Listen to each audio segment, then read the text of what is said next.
Yeah, look, Matt Henry obviously landed on his shoulder and it was pretty uncomfortable. I guess the positive thing from our perspective is he got back out there to bowl. We've had some scans and stuff done on him and we're going to give him every chance to be playing in this match. So still a little bit unknown at this stage. He's obviously pretty sore just from landing on the point of his shoulder, but yeah, hopeful he will be okay. Around Varun, I mean, he's obviously a very good bowler. He bowled very well. We'll have a look at the pitch conditions down there as well and see what the effect is that he may have on the game as well. So, look, we certainly expect him to play after getting 5 for 42 against us in the last game. And yeah, we'll be planning our I guess, intentions around that as well. Just move to the side here. Gary, do you guys think Varun Chakravarti is more dangerous under the lights than in the daylight? Sorry, I'm just going to pause. Sorry, can we just please just keep the voice down, guys, while people are asking the questions? Sorry, carry on. Gary, my question was Varun Chakravarti or is Varun Chakravarti more dangerous under the lights than in the daylight? Look, I think when you have a wrist spinner like that that's bowling, then you're looking for cues as a batsman, and I think it's always a little bit easier when you're in the daylight to see those things. So, look, there's no doubt he's a class bowler. He obviously showed his skills against us last time, and he's a big threat in the game. So we'll be putting our thinking caps on around how we nullify that and how we can still score runs against him. Yeah, a word on Rachin Ravindra, the way he's shaping up.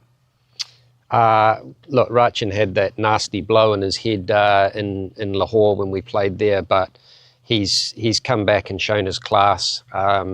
Look, we're very lucky to have him in our side. He's one of those batsmen that seems to be able to score at a runner ball without particularly trying that hard. And I think coupled with that, his ability to bowl some left arm spin as well, then look, he's a really important player in our team. And yeah, I know he's really looking forward to what's ahead that's coming up on Sunday.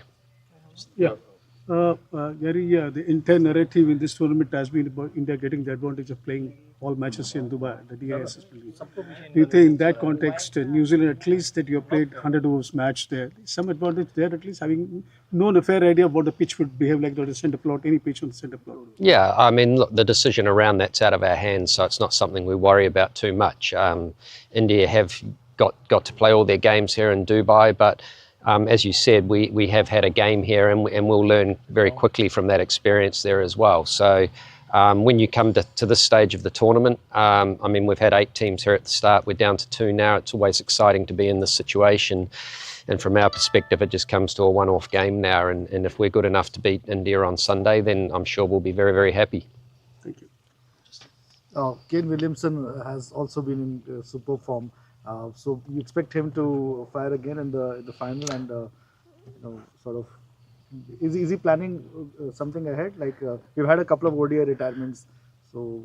I'm not sure about that with Kane, but look, he's a guy that rises for the big occasion, and he's done it many times for New Zealand in the past. And look, cricket's a game runs aren't guaranteed, but I know that Kane will be doing everything he can to prepare to score well, and he's one of those unique individuals, I think, around the world that has that ability to adapt to different services, and he seems to be able to do that faster than many other players. So, look, fingers crossed from our perspective that Kane has a big day. But look, I think from our perspective, we've got 11 guys in the team that we think all deserve to be there, or 15 in our squad that all have a right to be in the starting lineup as well. And but with Kane, look, I mean, he's a special player for us, and we're thankful to have him in our squad. Yeah. Hi, Coach. Tark from SFTV. Coach, 3 days before the game, did you arrive to get the player to recovery and play in different pitches, one of them slower? Is that advantage for the opponent and it makes the mission more difficult?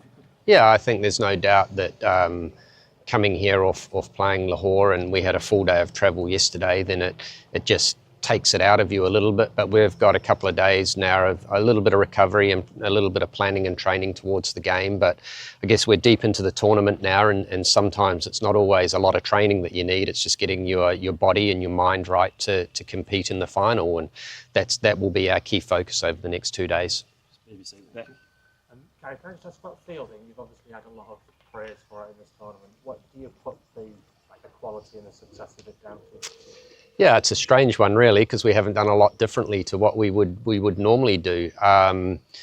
I think fielding for me is all about attitude, and if the attitude's right and you expect that every ball will come your way, then you can pull off some amazing things. And I think through this tournament we've taken some fantastic catches, and I mean Glenn Phillips is the obvious one to go to, but it hasn't been just him. There's been other guys that have pulled off some really good catching as well, and that has the ability, I think, to change momentums in games, and if you're all in that mind space of doing something for the team, then I think it can only help you. Why do you think Glenn's so good? He's fast, he's strong, he loves fielding as much as anyone that I've seen.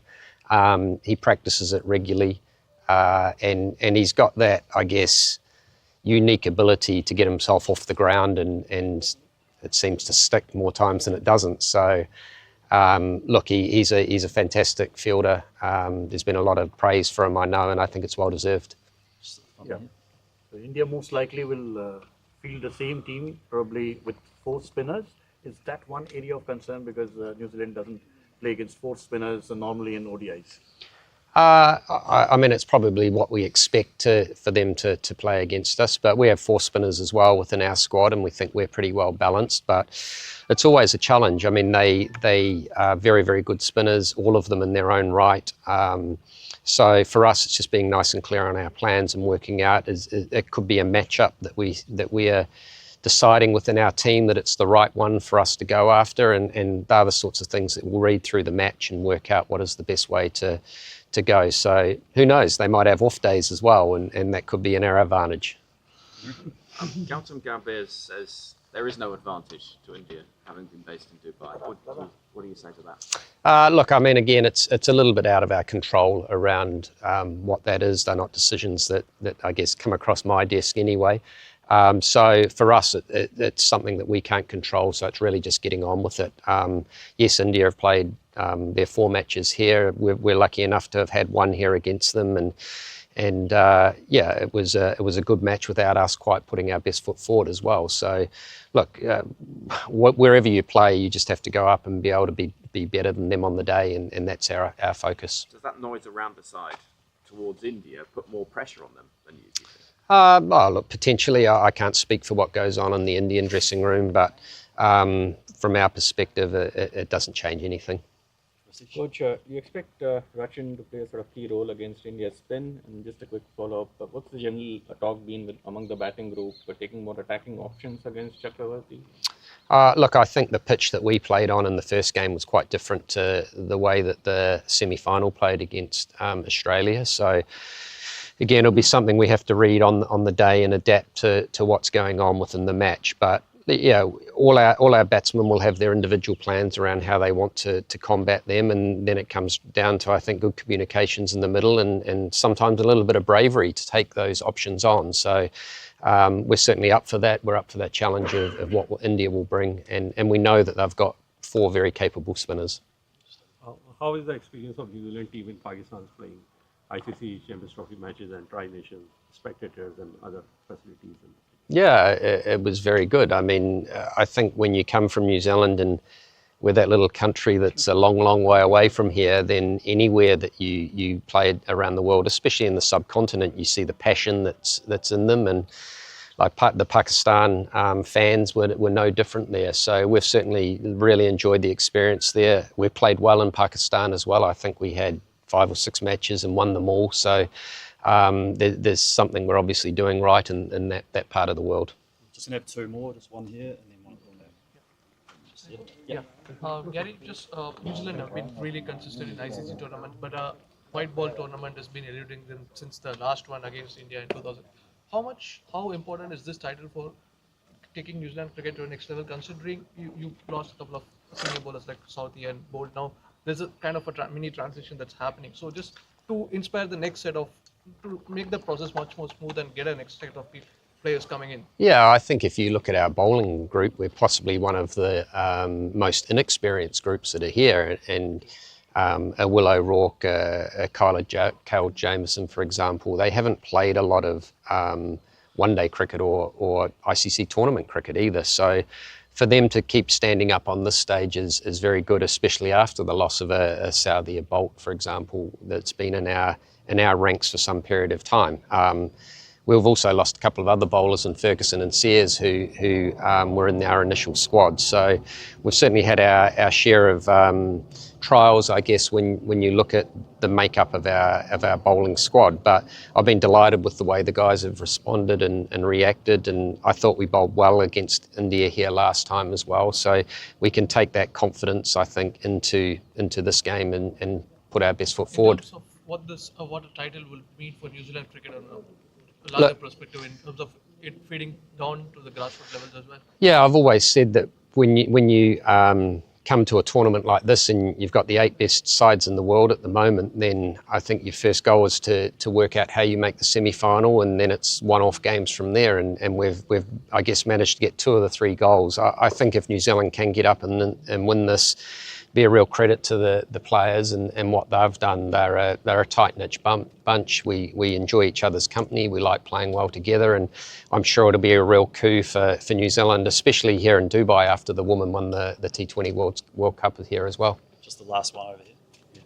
You're coming from Lahore, one of the highest scoring venues in the tournament, to potentially the lowest scoring one. Can you just talk us a little bit through that challenge?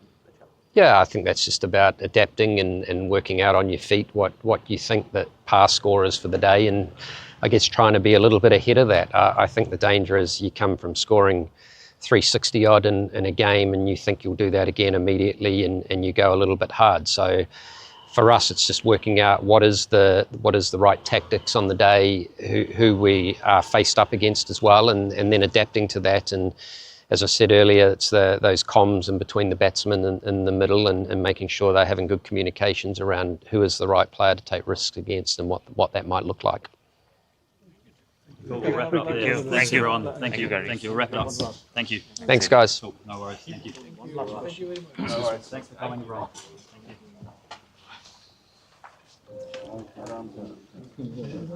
Good luck. Thanks.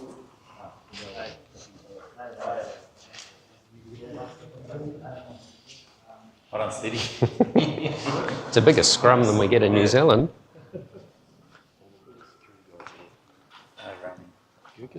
Right. Thanks. Okay. Thank you. Thank you. I think we might. I don't know if Gary should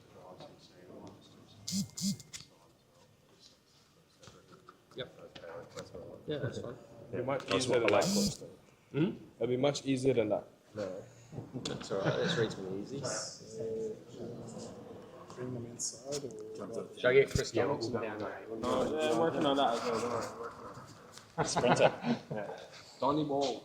Donny Ball. Do you like it? I love that. So you're talking about New Zealand. Always play this game called Donny Ball. You have been to the game.